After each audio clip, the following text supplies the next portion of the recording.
Pois é, pessoal, agora nós vamos para a nossa aula sobre a pecuária no estado de São Paulo. Eu estou aqui em Araçatuba para fazer essa aula para você.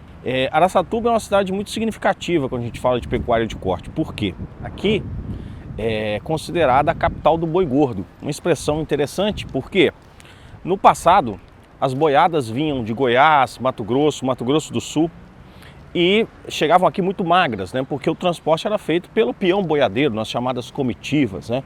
Como essa música que eu estou colocando para você, saudosa, nos lembra. Cada pé desse café eu amarro um boi da minha invernada, e para encerrar o assunto eu garanto que ainda me sobra uma boiada.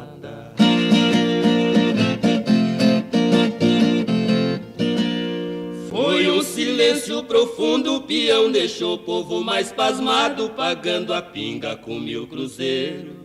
Disse ao garçom pra guardar o trocado: quem quiser meu endereço, que não se faça de arrogado, é só chegar lá em Andradina e perguntar pelo rei do gado. E aí, o que acontece? Essas boiadas vinham para cá e eram confinadas nas chamadas invernadas. O boi era engordado aqui e vendido aqui.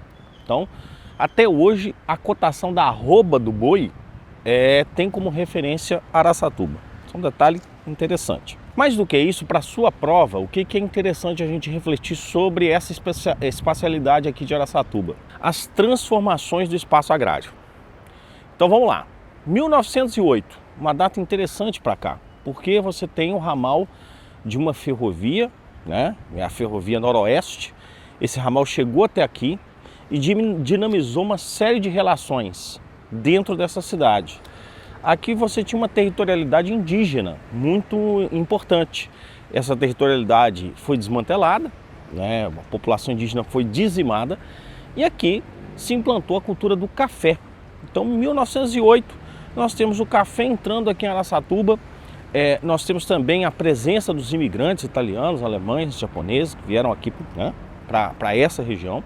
E como sabemos, o café entra em declínio em 1929 com a quebra da Bolsa de Nova York. O café começou a ser substituído por outras culturas como milho, cana e as pastagens, a criação de gado, né, que dinamizou essa região. Então, essa região se torna definitivamente o polo da pecuária de corte do estado de São Paulo.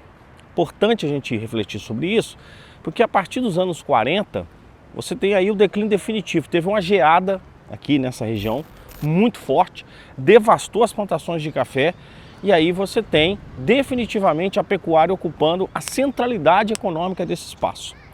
E aí é importante a gente diferenciar para a sua prova esse contexto do que é pecuária extensiva do que é pecuária intensiva. A pecuária extensiva, ela trabalha com baixa aplicação de capital e tecnologia. Para a pecuária isso significa o quê? Baixo melhoramento genético, baixo investimento na nutrição dos animais, você tem um ganho de peso muito lento, então você não tem conexão muitas vezes dessa pecuária com o mercado internacional. O mercado internacional tem uma exigência que a gente chama de fitossanitária muito alta, e aqui nós estamos num espaço de pecuária intensiva. Estão acompanhando as imagens que nós fizemos aqui de drone de uma fazenda de confinamento de gado. Isso que você está vendo aí é exatamente a pecuária intensiva. Ou seja, aí você tem altíssimo padrão genético nesses animais. Inclusive, Araçatuba se destaca por ter a terceira maior feira de exposição agropecuária do país. São comercializados, por exemplo, reprodutores e matrizes. Veja a quantidade de animais confinados, veja o cuidado que se tem com a nutrição desses animais. Então aí você tem uma carne de alto valor comercial e que vai ser processada dentro da região de Araçatuba. É uma agropole, ela agrega também processos industriais vinculados a essa produção da pecuária. Veja bem, se a gente pensa nessa condição das agropolis, aqui nós temos a concentração de frigoríficos, nós temos refinarias, nós temos parte do complexo sucroalcooleiro. E aí vem a grande questão. Eu estava falando sempre de transformação do espaço agrário.